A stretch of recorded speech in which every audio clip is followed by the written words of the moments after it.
भगवान ने तीसरे को पीठ नहीं करना, भगवान ने पीठ नहीं करना, वैसे भूख पे निकलना। ओम श्रीमन वशीकरण समर्थाय अभीक्ष ज्ञान उपयोग भावनाय अर्घम ते विमाने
सद्गुरुवर आचार्य श्री आनंद सागर जी महामंत्राय हरे गुरु नामते जय माला पूर्ण निर्गम निर्वाणी तुम्हारे यहाँ के नंबर नहीं चला है ना? प्रतिदिन के दोनों हैं। अगर भी चाहें कि हमें स्वर्ण में पढ़नी चाहिए चक्रवर्ती दे देंगे, क्योंकि कोई कठिन कटनाधारी रहते ना तो वे लोग चक्रवर्ती बोलते हैं। हाँ ठीक है, चलो उनको प्रदान करें। कहाँ है आपकी वो घर में कोई है? कौन है? जोड़ीदार कोई नहीं है? हम सबको प्यारी लगती ये प्यारी माता जी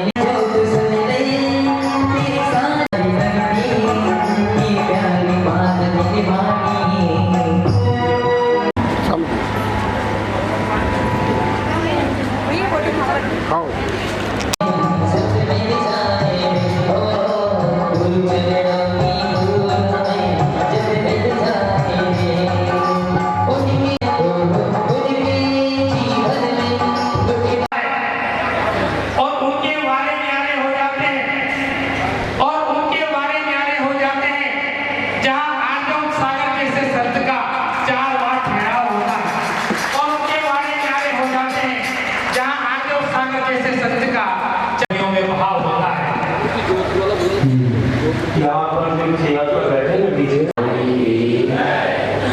24 तीर्थंकर भगवान की अहिंसा परम इस लोक कल्याण महामंडल विधान के दौरान अभीष्ट ज्ञानोपयोग भावना का पावन संदर्भ चिंतन मनन करने का परम सौभाग्य है। आज आपने इसी भावना के बारे में अर्घ चढ़ाए हैं। बहुत अच्छी भावना हम भाएंगे तो भावना भव नाशनी होती है। भावना से भव का नाश होता है, क्योंकि श्रेष्ठ भावना हमें भव से पार लगाती है। भावना भव वर्धनी भी होती है। अगर भावनाएं हमारी विश्वत नहीं है तो भाव को बढ़ा देती है। तो जाती रही भावना जैसी फल की अनुभूति होती है वैसी। तो हमें श्रेष्ठ भावना भाना है। अभीष्ट ज्ञानोपयोग का क्या?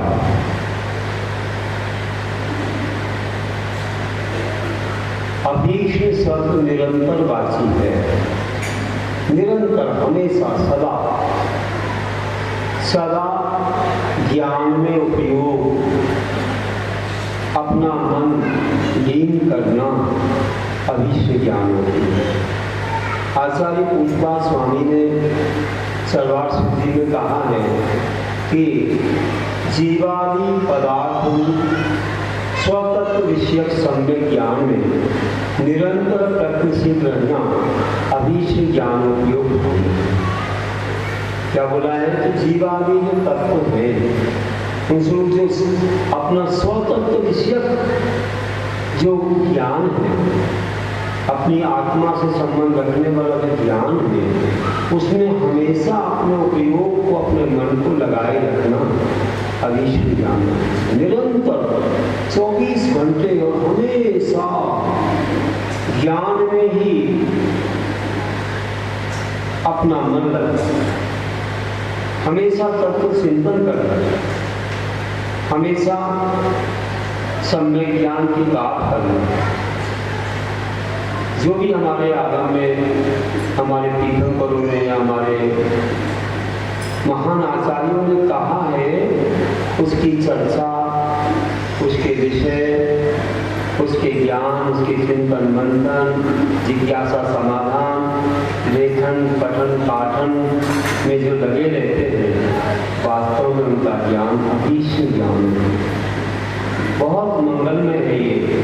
अशुभ विचार आते ही नहीं है, अच्छे मंगलमय विचार आते हैं। मन आत्मलोक ध्यान में जाता ही नहीं है, मन पापों में जाता ही नहीं है, क्योंकि मन की समाधि सबसे बड़ी समाधि। मन को जिसने संभाल लिया अनंत पापों से बच गया। इसलिए गुणवंत आचार्य ने जो कहा है कि मन रूपी बंदर को सुख ज्ञान के वृक्ष पर बांध दो, उसी पर उछल कूद मचाना जाएगा, कहीं और नहीं जाएगा। कितना अच्छा है कि जो लोग ऐसे स्वाध्याय करते हैं, पुस्तकों के कीड़ा बन जाते हैं, मतलब पुस्तकों को पूरा अपने अंदर आत्मसात कर लेते हैं, उनको एक व्यसन बन जाता है स्वाध्याय करना। व्यसन मतलब क्या होता है? आदत। व्यसन का खराब है ऐसा नहीं है, हाँ सबका व्यसन में बुरे हैं, जीवा छोड़ी आदि, लेकिन व्यसन मतलब एक हैबिट। किसी को पूजा का व्यसन होता है, एक दिन भी नहीं रहा जाएगा, किसी को स्वाध्याय का होता है, तो आदत है। तो जिन्होंने स्वाध्याय को अपनी आदत बना लिया है, वे धन्य है अधीक्षण ज्ञानोपयोगी, कि उनको क्या शरीर में कष्ट है, क्या वेदना है, भूख, प्यास, सर्दी, गर्मी, सब कुछ बड़े बड़े उत्सर्ग परिसरों को भी सह लेते। हमारे मुनियों ने जो उत्सर्ग परिसरों को सह करके मोक्ष पाया है, उसका एक ही रहा है मेन कि उनका अभीष्ट ज्ञानोपयोग रहा। मात्र अभीष्ट ज्ञानोपयोग ही नहीं है, अभीष्ट ज्ञानोपयोग संवेगो, द्विवचन का प्रयोग किया कि अभीष्ट के साथ मतलब मात्र ज्ञान के साथ अभीष्ट शब्द नहीं लगाना, संवेग के साथ भी लगाना। दो जगह अभीष्ट शब्द लगता है। कई लोग निरंतर ज्ञानोपयोग तो रखते हैं, निरंतर संवेग नहीं रखते, और संवेग की चर्चा करेंगे। तो आज हम ज्ञान की चर्चा, तो निरंतर ज्ञान में उपयोग रखना। मोक्ष मार्ग की तो अभीष्ट संवेग भी लगता है और जरूरी है उसमें, इसकी महिमा हम बाद में बताएंगे। तो देखिए ऐसा महान उपयोग ऐसा लगना चाहिए जैसे संसार के क्षेत्र में आप लोगों को हमेशा सुबह हो या शाम रुपया पैसा ही दिखता रहता है, वे नोट ही दिखते रहते हैं। कितना उपयोग लगता है नोटों में? नहीं लगता भैया, लगता है। महिलाओं को हमेशा रसोई घर ही दिखता रहता है, ये बनाना ये करना होता है। बताओ, तो अपनी अपनी जो भी है स्थिति है, अपना अपना क्षेत्र है और वही चीज दिखती रहती है। हम लोगों को भी अपने सट आवश्यक कर्म सुबह से सामायिक स्त्री वंदना प्रतिगुण प्रत्याख्यान कार्य सर्व ये दिखते रहते कि ये हमको 24 घंटे में करना, 3 बार करना है, और बीच में 4 बार स्वाध्याय भी करना है, सुबह शाम, और ताता उठते ही करके चिंतन, सामायिक के बाद भी करके चिंतन, और बीच में 2-3 क्लासें चल जाती है, अपनी अलग, श्रावकों के लिए अलग, ये चलता रहता है। कभी अनुकूलता नहीं हो तो अपनी क्लास पे चढ़ ही जाती है। कल भी आए थे लोग, बोले महाराज जी आगम योग नहीं लग रही है क्लास? हमने कहा लगेगी, मैं बता दूंगा, मेरी अनुकूलता से बता दूंगा, थोड़ा विषय मेरा बाकी है, हम लोगों की सरवार सिद्धि चल रही है, तो सरवार सिद्धि में कल कुछ लोग बैठ गए सुनने के लिए। तो ऐसे कल मध्याह्न में जो वर्णन चला था, पंच भावों का वर्णन चला था, तो बहुत अच्छा वर्णन आया। तो ऐसे करके हमेशा वही जो जैसे गाय खा लेती है और फिर जुगाली करती रहती है, ऐसे ही हमारे साधु लोग, ज्ञानी लोग जो कुछ ग्रहण कर लेते हैं, सुन लेते हैं, पढ़ लेते हैं, उसका दिन भर जुगाली के समान चिंतन में लाते हैं। गाय कैसे चबाती रहती है, मुंह चलाती रहती है, अंदर में खा लेती है, वो बाहर आता है और उसको चलाती रहती है।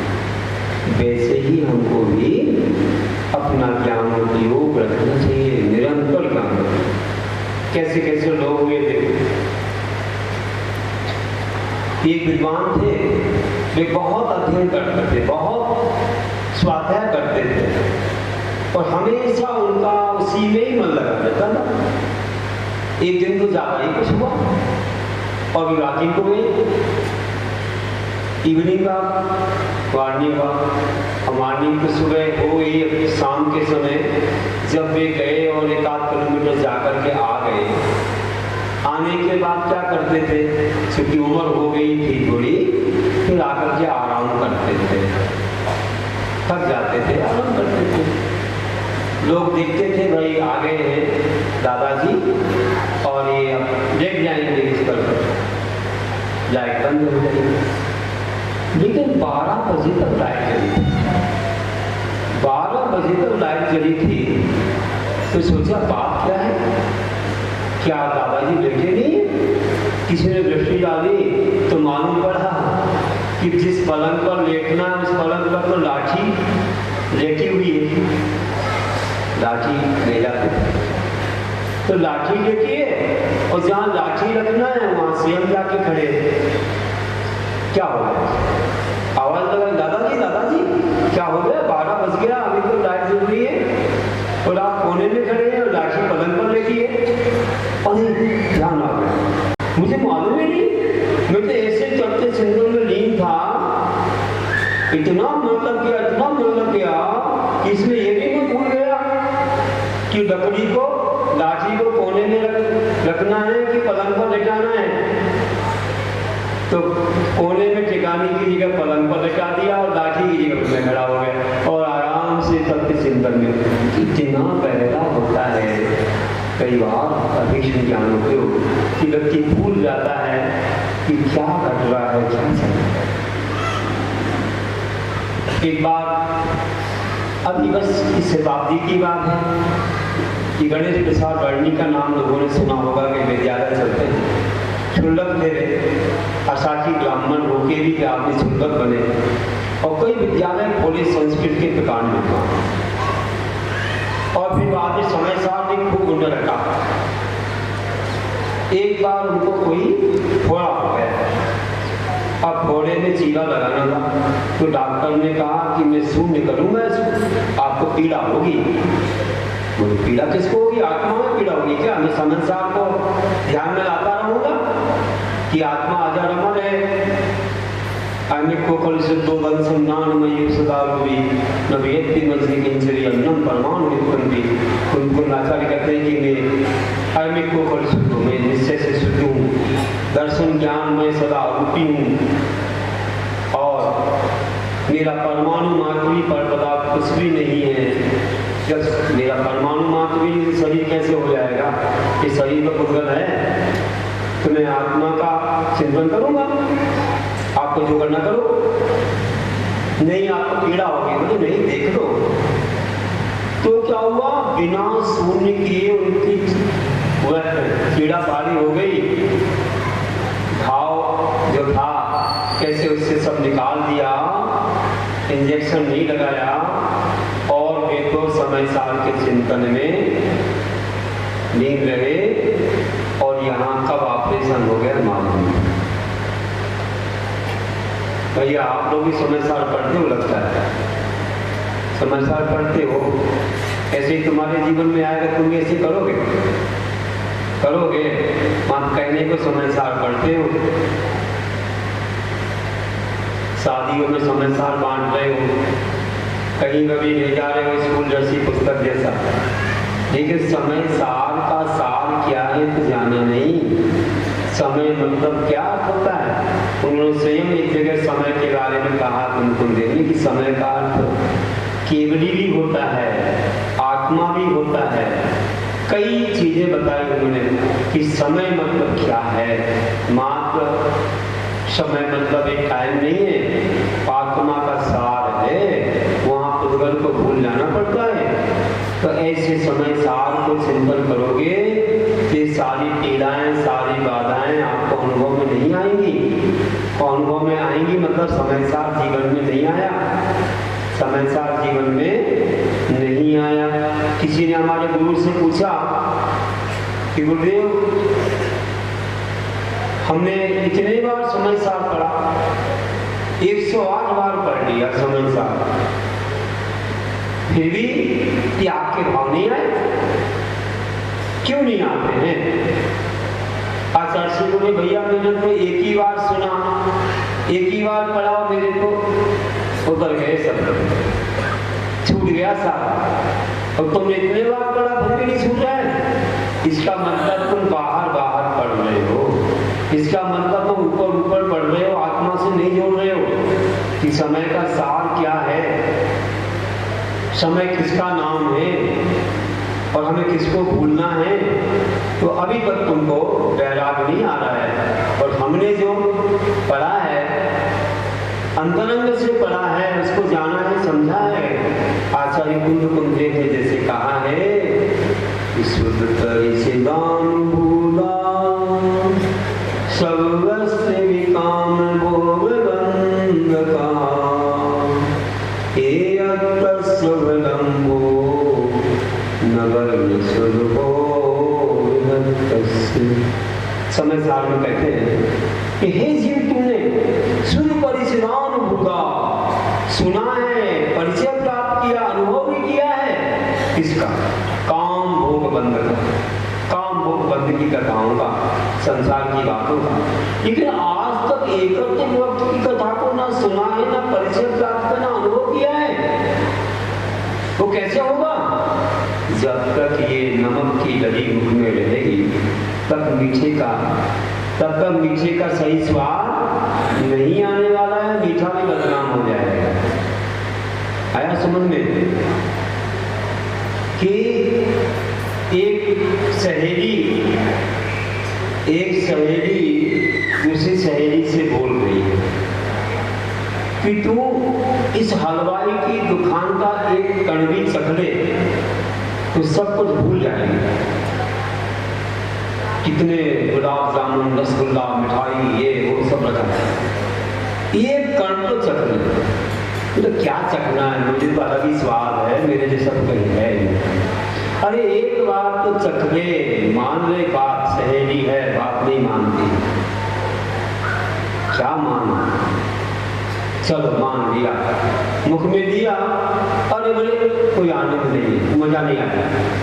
अरे मजा नहीं आया, क्यों नहीं आया मजा? थोड़ी पास में तो आ जा, देखो तेरे मुख के लिए। जब नाना करती है, मुख को देखा तो उसको नमक की डली रखी। अरे नमक की डली रखी है तो मीठे का स्वाद कैसे आया? इसको निकाल, अरे मेरी प्रिय चीज है, अरे निकाल तो दे, एक बार बाजी में रख ले, फिर दे दे। मुश्किल से मान लिया, बाजी में रख दिया, फिर मीठा चखा, ओह ऐसा आनंद आया, और लाओ और लाओ और लाओ। अब नहीं मिलेगा, क्या अपनी नमक की डली के बाद नहीं अपनी चाहिए, ये तो बहुत ही अच्छा है, बहुत ही अच्छा। कहने का हम लोग इस संसार के सारे परिग्रह को इकट्ठा करके तरह तरह के विषय भोगों में रम करके समय सार का स्वाद ले तो कैसे आएगा? 3 दिनों तक बनारसी दास ने कपड़े छोड़ करके कमरे में समय सार का स्वाद चखना चाहा, आया नहीं, कपड़े छोड़ के भी नहीं आया, क्योंकि कपड़े मां 3 दिन को छोड़ हमेशा तो दीक्षा दे देते, कमरे में बंद हो गए, जंगल बैठ जाते, मंदिर बैठ जाते, उनको स्वाद नहीं आया। समय सार नाटक लिखने वाले बनारसी दास जी, उनने नाटक बनाए, समय सार नाटक, बहुत अच्छे कविता इसके माध्यम से। उनको भी 3 दिनों तक भी उनने सब कुछ छोड़ के किया, उनको नहीं आया। तो इन परिग्रह से लदे हुए लोगों को कैसे आएगा? तरह तरह के टीन उपाल में भिंगे हुए अच्छे सेंट और सब कुछ भैया बताओ ना,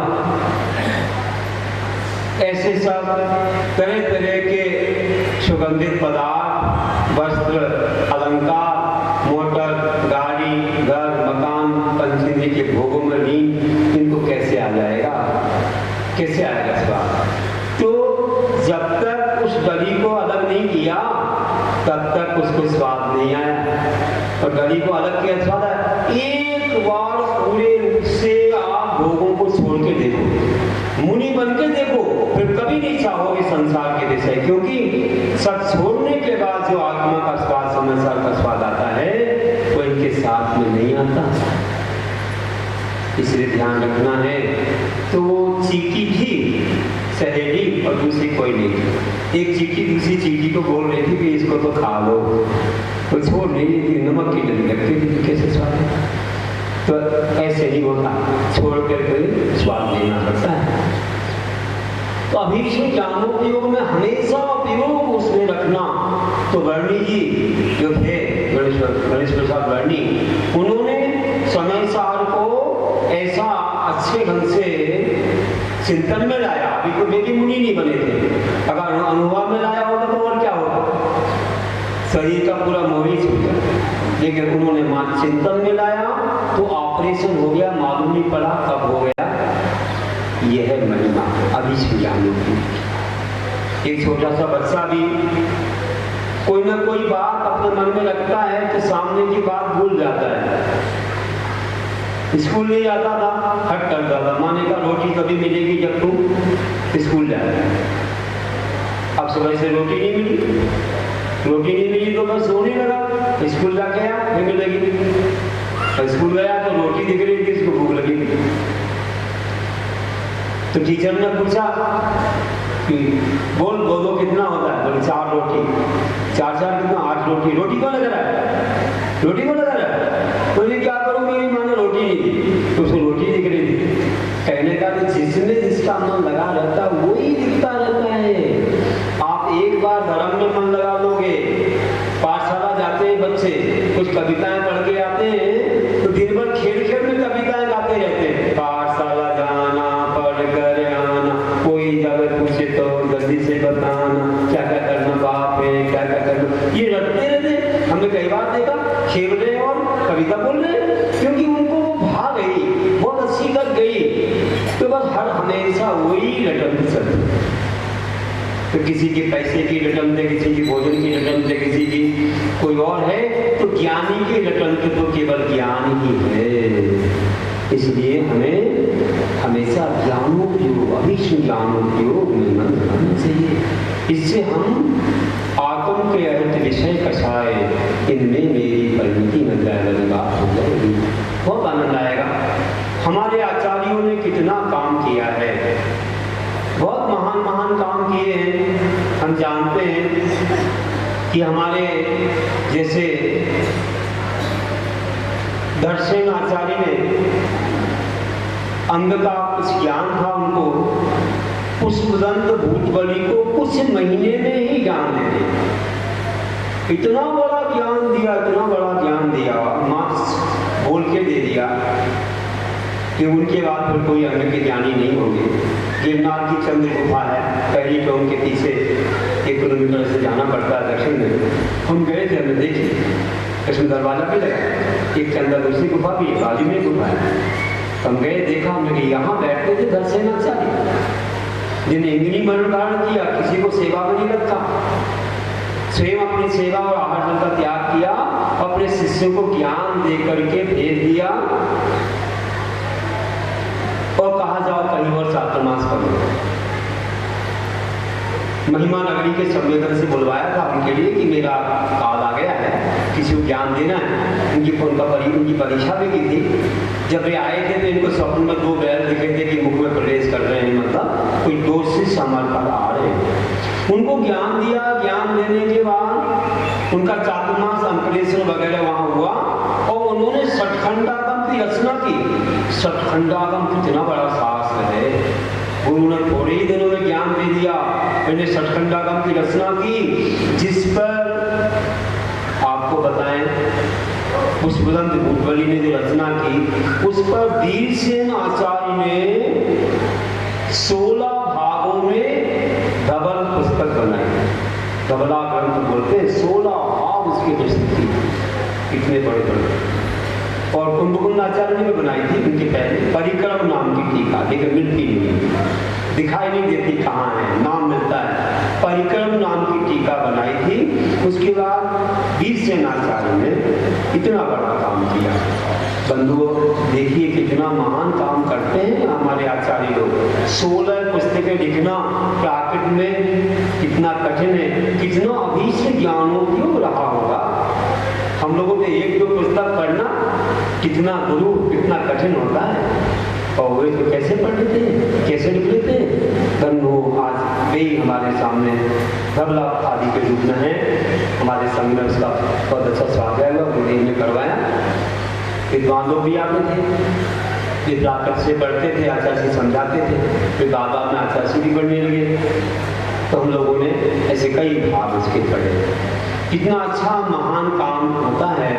तो हमें ध्यान रखना है कि कैसे हम लोग इस ज्ञान को अपने जीवन में अमल में लाएं और आगे बढ़े, क्योंकि ज्ञान का फल क्या होता है आपको मालूम होना चाहिए। अगर ज्ञान हमारे पास सही नहीं है तो क्या होगा। ज्ञान के क्षेत्र में 3 बातें आपको अवश्य ध्यान रखना है। कौन कौन सी 3 बातें हैं कि ज्ञान के साथ मिथ्यात्व का प्रचार नहीं करना चाहिए। आज स्वार्थी लोग एकांत आदि मिथ्यात्व मिला करके प्रचार करते हैं, करके आत्मा तो केवल शुद्ध है, केवल एक निश्चय नए को मानते हैं और व्यवहार को छोड़ देते हैं। तो वो है एकांत मिथ्यात्व है, जो कि हमें दुर्गति में भटकाने वाला है। आप चाहे समय सा पढ़ो, कुछ पढ़ो, इससे कुछ होने वाला नहीं है। तो एकांत मिथ्यात्व में डूब जाते हैं और व्यवहार की क्रियाएं छोड़ देते हैं, निश्चय को पकड़ते हैं। भक्त नहीं भगवान बनेंगे, पूजा छोड़ो, दान छोड़ो। क्या देखा मंदिरों में, दान दिए से चेरी बनकर भव भव में भटका है। दान दिए से चेरी बनकर भव भव में भटकाएगी। तो दान देने वाला तुमको भव भव में भटकाएगा, मतलब दान जो है तुमको संसार से पार नहीं कराएगा। ऐसी बातें लिखते हैं। भक्त नहीं भगवान बनेंगे लिखते हैं। ये सब बातें अच्छी नहीं है।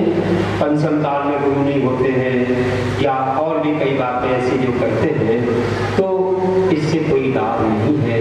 ये तो निश्चय नए को मात हर आत्मा शुद्ध है, सिद्धों के समान है। तो आप वेदी में बैठ जाओ, आपके लोग पूजा करेंगे। काय को कपड़े पहने लगेंगे, काय को दुकान जाते हो, काय को केस डरते हो, कोर्ट कचहरी करते हो। ये तो सब तुम्हारा राग द्वेष भरा हुआ है, विषय कसा है। जो बाहर में दिख रहा है तुम्हारा राग द्वेष, कह रहा है कि आत्मा में अभी कसाय की नालियां बह रही हैं, इसलिए तो बाहर में उसका एक्शन रिएक्शन सब दिख रहा है। अंदर में नहीं हो तो बाहर में कैसे आएगा। आप सिद्धों के समान अनुभव करो, बैठ जाओ, राग द्वेष मत करो। लेकिन ऐसे राग द्वेष करते हैं लोग।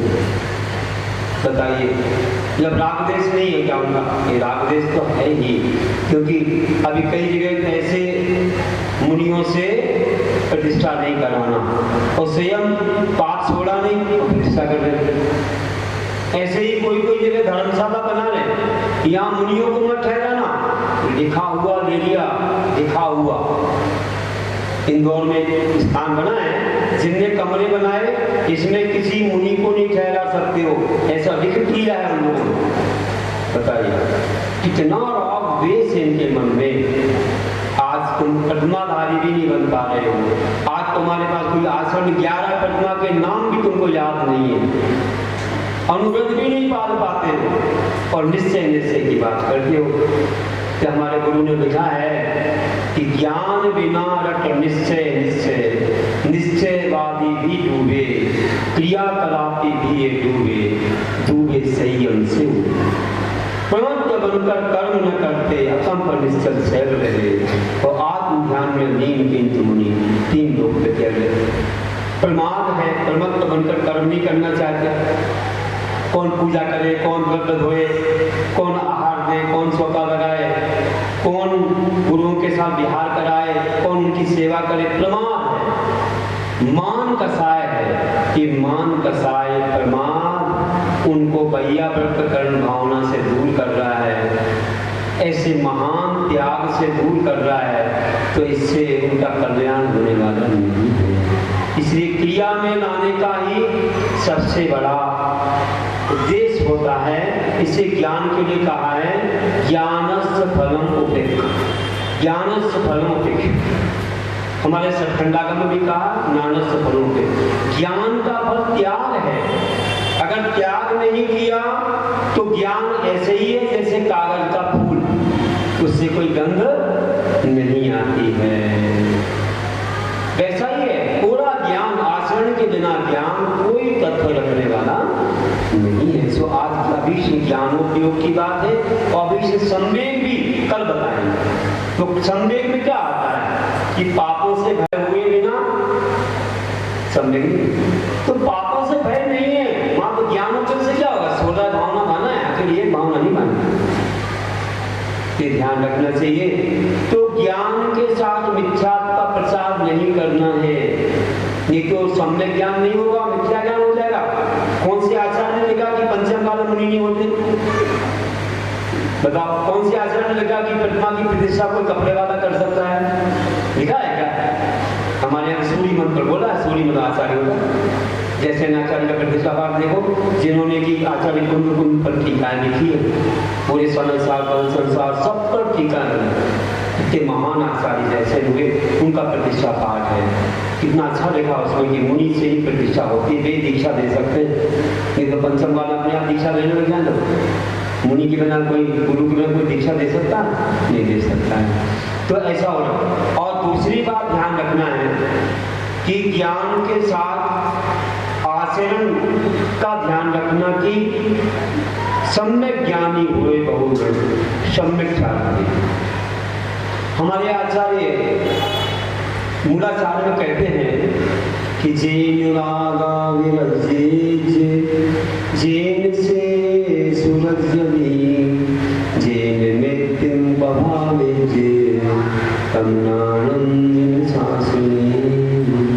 तमनानंद शासनी, जिसके द्वारा राग का विरेचन होता है, विषयों से राग नहीं छूटेगा, त्याग नहीं करोगे तो ज्ञान का कोई मूल्य नहीं।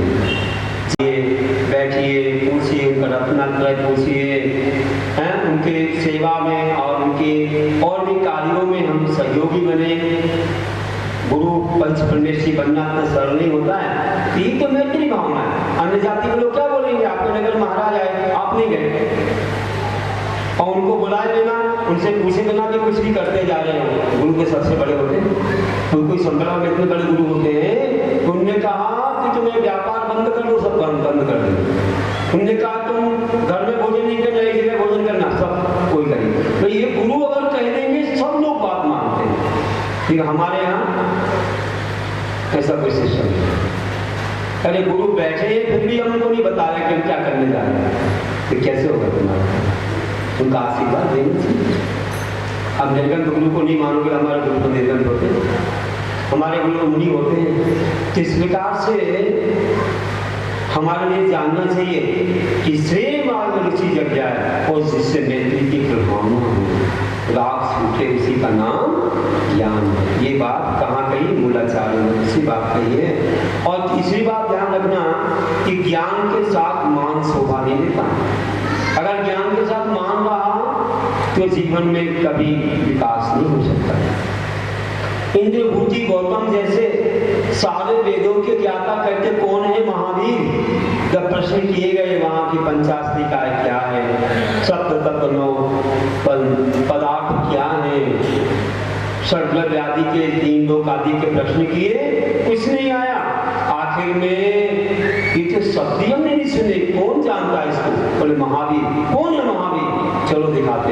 जब देखा धन्नो समुद्र में विराजमान, जिनके मात्र दर्शन के लिए पूरा स्वर्ग उतर आया, और 100 ऋतु में फल फूल आ गए, दर्पण में भूमि, मन में सुगंधित वायु, तो पुष्प वृष्टि हो रही है, गंगोदक वृष्टि हो रही है, जय जयकार हो रही है, धुंधुली बाद बज रहे हैं, रत्नमय समोसन सज गया।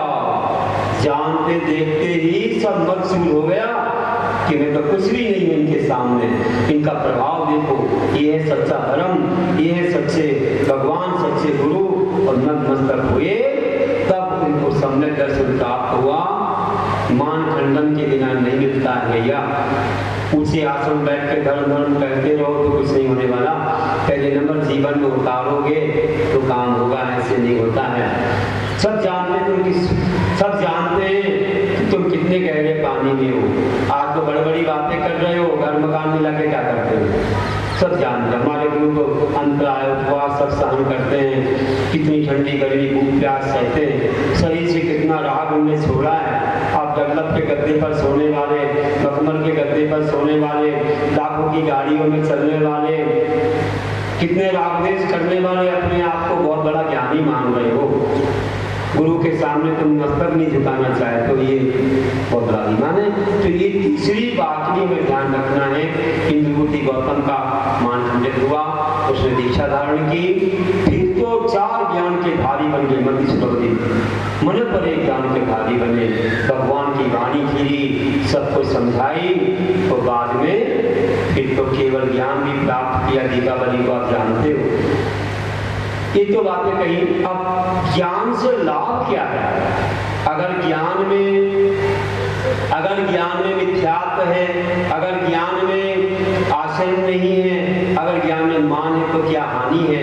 ये तो हम जान रहे हैं कि इससे जीवन में कभी उन्नति नहीं होती है और मिथ्यात्व से अच्छी गति नहीं होती है। और आचरण के बिना ज्ञान गंध से रहित पुष्प के समान है, कोई प्रशंसनीय नहीं होता है। और ज्ञान में जो मान है वह हमको अगले जीवन में हाथी जैसा बना करके अपनी सूंड को जमीन में घिसटते हुए चलता है। तो जब अभिमान करेगा, अगर जो हाथी बन करके उसकी सूंड जो है कहाँ चलेगी?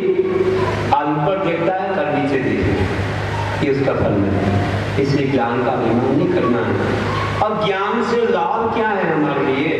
तो एक तो अच्छा ज्ञान जिसको मिलता है उसकी स्मृति बढ़ जाती है, उसकी स्मरण शक्ति बढ़ती है, ज्ञान से विषय तृष्णा कम हो जाती है, दूसरा लाभ हुआ। तीसरा, विशुद्धि बढ़ती है, अपने तत्वों में परिमार्जन होता है। और इसके अलावा पांचवा है ध्यान में निर्मलता आती है, ध्यान अच्छा जल्दी एकाग्र होता है। छठवें नंबर सहनशीलता आती है, बड़े बड़े अवसर परिसर में जैसे गांधी जी का बताया था, सहनशीलता बढ़ती है। और ज्ञान से वैराग्य दृढ़ होता है। ये 7वें नंबर का पॉइंट है कि हम ज्ञान से अपने वैराग्य को दृढ़ बना सकते हैं। और ज्ञान का अर्थ आप ये मत समझना केवल पुस्तकीय ज्ञान है। पुस्तकीय ज्ञान सबसे बड़ा ज्ञान नहीं है। सबसे बड़ा ज्ञान क्या है बताइए? सबसे बड़ा ज्ञान तो हमें अपने अंतरंग से पर वस्तु के प्रति मोह को हटाना। श्लोक देश में आपने आखिरी श्लोक पढ़ा होगा कि जीवोन्या उद्गलस्यान्या इत्यसौ तत्व संग्रह इदन्न दुच्यते किंचित शोषु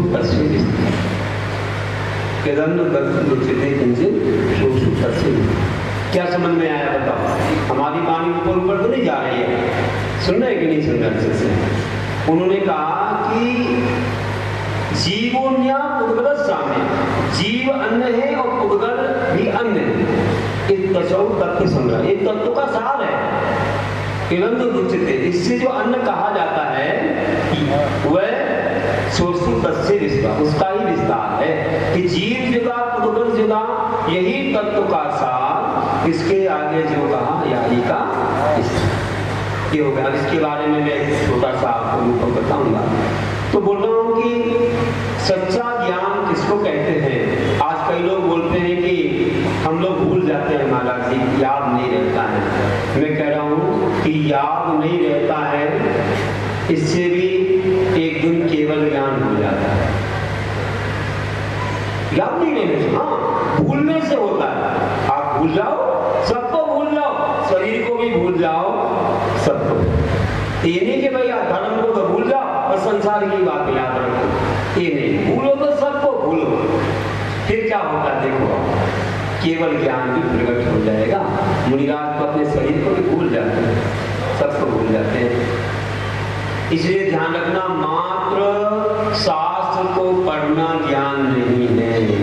थ्योरेटिकल मात्र प्रैक्टिकल करो, जीवन में उतारो, इसका अनुभव करो और अपने सबको जीतो। जो भी कठिनाइयाँ आती, परिचय आते हैं, उनको क्षमता से जीतो, तो उसका नाम ज्ञान है। तो देखिए किसी ने अच्छा लिखा है, क्या कहते हैं ज्ञानी लोग कि ज्ञान आंख तो क्रिया पैर है। ध्यान से सुनना, ज्ञान आंख तो क्रिया पैर है, क्या यह समझाना होगा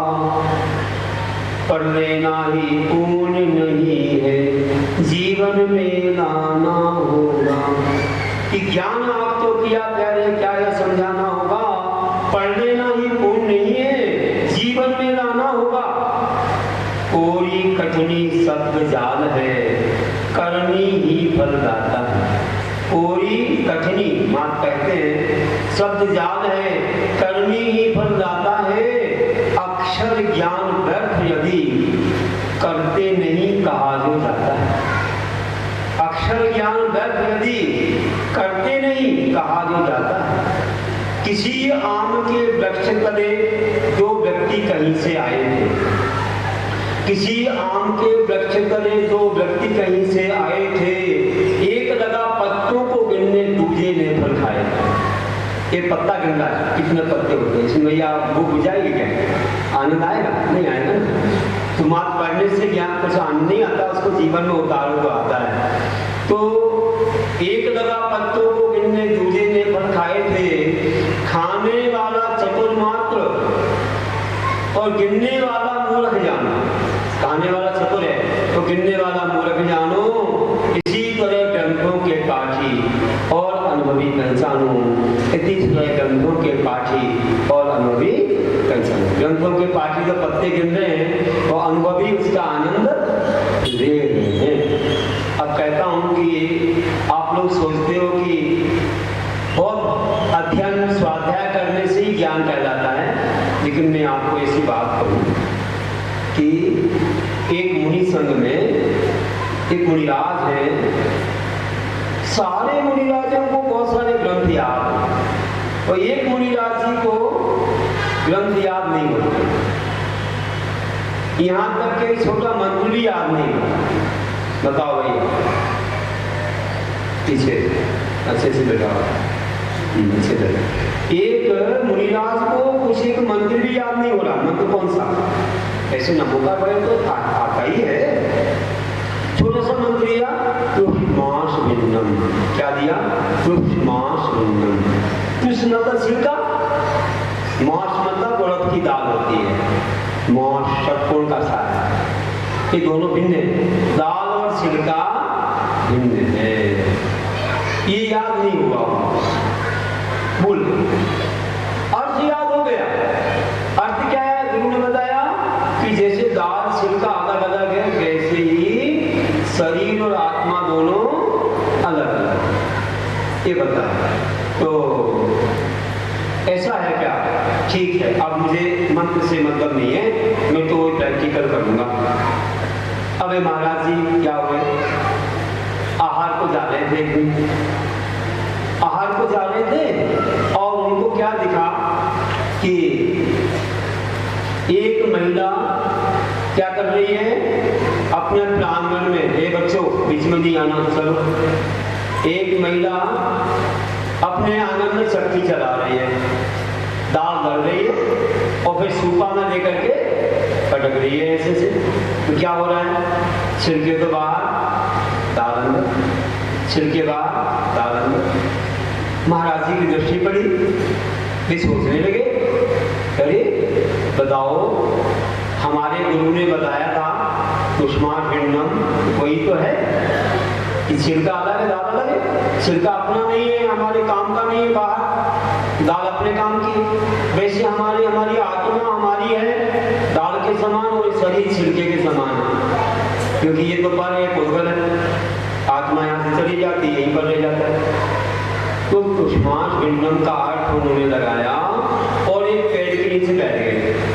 पेड़ के नीचे बैठे और बैठने के बाद जो उन्होंने ध्यान लगाया कि शरीर अलग है, आत्मा अलग, शरीर आत्मा अलग है, उनको शास्त्र ज्ञान नहीं होता था। मतलब ऐसे लड़ नहीं पाते थे, कंठपाठ नहीं होता था, लेकिन मात्र उसके भाव में उतर गए और भाव शुरू हो गया। तो शुक्ल 4 दिन पूर्विला बोलकर दो शुक्ल ज्ञान पूर्विल वालों बोलते। वो पूर्विल कौन सा? बालसान का ज्ञान शास्त्रीय नहीं हुआ, भाव शुरू हो गया। भाव में शुक्ल ज्ञान हुआ और ध्यान लग गया और शुक्ल ध्यान प्रारंभ हो गए। अंतर्मुहूर्त में 4 बाकिया कर्मों का नाश कर दिया तो केवल ज्ञानी बन गए। इसको आचार्य कुंद ने लिखा है कि तुष्मासो घो संतो भाव विशुद्धो महानुभावो ये नामे न्यसि हुई केवल नानी पुरम जाओ। अष्टपावन में लिख रहे हैं, क्या कहते हैं कि तुष्मास भिन्नम, इस भाव का ध्यान करते हुए ऐसे महान वे जिनका नाम शिवभूति मुनिराज था, वे पुरम बिल्कुल शीघ्र ही केवल ज्ञानी हो गए। जो केवल ज्ञानी होने क्या हुआ मालूम है? तुरंत जो आ गए पूजा करने और छोटी गंधकुटी बना दी, जैसे हमारे भगवान गंधकुटी बना दी, उसमें 12 सवारी रहती हैं, अष्टभूमियां नहीं होती हैं, बहुत ज्यादा बड़ा नहीं होता है, और 12 सभाएं लग गई, मुनिराज बैठ गए, देवता बैठ गए, तेजस्वी भी आ गए, सामान्य मनुष्य सब आ गए और भगवान की वाणी सुनने लगे। जब देखा विमान से देवता आ रहे हैं तो संग में गुरु ने सोचा, अरे भैया कोई केवली आए, चलो उनके दर्शन को चलते हैं। पूरा संग आ गया, आया और परिक्रमा लगाने लगा और देखा, अरे हमारे शिष्य जिनको दुश्मन भिन्नम भी याद नहीं होता था, ये केवल ज्ञानी कैसे बन गए? धन्य हो, इनने भाव सुख से ऐसा ध्यान लगाया कि ये केवल ज्ञान को प्राप्त करके भगवान बन गए। गुरु को गुरु रह गए, चेला सत्तर हो गया। अब नमोस्तु करो इनके लिए, सब नमोस्तु कर रहे हैं। कई महाराज जी बोल रहे, इनको याद नहीं होता था। मात्र पढ़ने पलटने से कोई ज्ञान नहीं होता, समय सार पढ़ लेने से नहीं होता, प्रवचन सार समझा। अरे इसको जीवन में उतारो, चर्या में लाओ, समता रखो, उससे होता है। तो ये हो गया इनके जीवन में। तो सबने नमोस्तु किया, उनके चरणों में बैठे और उनकी वाणी को सुना। अब लोग बोलते हो कि हमें याद नहीं होता, कहते करत करत अभ्यास के जन्मति हो सुजान, रस्सी आवत जात है सिर पर। आपको बार बार जैसे शिला पर रस्सी आती है तो निशान बन जाता है पत्थर पर, वैसे पढ़ते रहो पढ़ते रहो। आज का पढ़ा हुआ ज्ञान अगर भूल भी जाओगे तो आचार्य कुंद देव ने कहा है कि अगले जीवन में याद आके केवल ज्ञान का कारण बन जाएगा। आप ये चिंता मत करो, हम भूल जाएंगे, भूल जाओ कोई बात नहीं, लेकिन वो स्मरण में आ जाएगा, उसकी चिंता नहीं। सुनो भले एक बार सुन लो, एक बार पढ़ लो, बस भले भूल जाओ। ये तो हमारी गारंटी से हमारे कुंद देव ने कह दिया कि वो आगे जाकर के आपको याद आ जाएगा, जाके स्मरण। इसलिए और सरस्वती को अगर आप बार बार नहीं पढ़ोगे तो फिर काम नहीं बनेगा। हमारे यहाँ क्या है, जैसे आप बार बार पानी निकालते कुएं से तो नया पानी आता है, पानी नहीं निकालोगे तो सड़ जाएगा, घोड़े को नहीं चलाओगे तो अड़ जाएगा, रोटी को नहीं पलटोगे जल जाएगी, और विद्या को नहीं पलटो तो विस्मृत हो जाएगा। कहते सरस्वती के भंडार की बड़ी अनोखी बात, जो खर्चे त्यों बढ़े, बिन खर्चे घट जाए। बड़ी अनोखी बात है, जितना आप पढ़ोगे ना उतनी बढ़ेगी, और नहीं पढ़ोगे तो विस्मृत हो जाएगी। इसलिए हमें जानना है।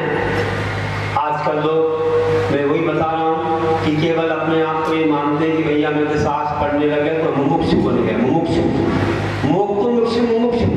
ये मुक्त होने की इच्छा रखता मुमुक्षु है। हमारे संबंध भक्त ने भी कहा है, स्वयं कई जगह कहा, उत्पाद ने भी कहा। तो मुमुक्षु जो होते हैं, मोक्ष की इच्छा रखते मुमुक्षु है। जैसे तोता होता है ना, तो वह कितना भी आप पिंजरे में उसको खिलाओ, गुलाब जामुन खिलाओ कि अमरूद खिलाओ कि क्या खिलाओ, तो क्या सोचता है यही रहूंगा मैं? कितना अच्छा खिलाओ तो भी नहीं, कब खिड़की खुली मिल जाए मैं यहाँ से भाग जाऊं, जंगल में जाके रम जाऊं, वो कभी पिंजरे में फंसना नहीं चाहता। ऐसे हमारे मुनिराज कितने भी भोग आपके यहाँ बोलो महाराज जी थोड़ा बैठ जाइए ना, हमने कहा आहार होगा तुम चले बैठ, हमें बैठना अच्छा ना, आपके घर से डर लगता है क्योंकि हम मुमुक्षु हैं, मुक्त होने की इच्छा रखते हैं, हम आपके घर में नहीं बैठना चाहते। सबसे मुमुक्षु मुनिराज होते हैं। एक बार घर छोड़ दिया तो घर में जाते नहीं है, केवल आहार करने किसी घर में जाते हैं नौदा भक्ति को, लेकिन अपने पूरे उस घर में लौट के दिशियों में नहीं फंसते। तो वे हैं मुमुक्षु, तोते के समान। फिर तोते के समान है तो कबूतर देखो, पिंजरे में आप एक बाजरा का दाना भी डालो, स्वार का तो भी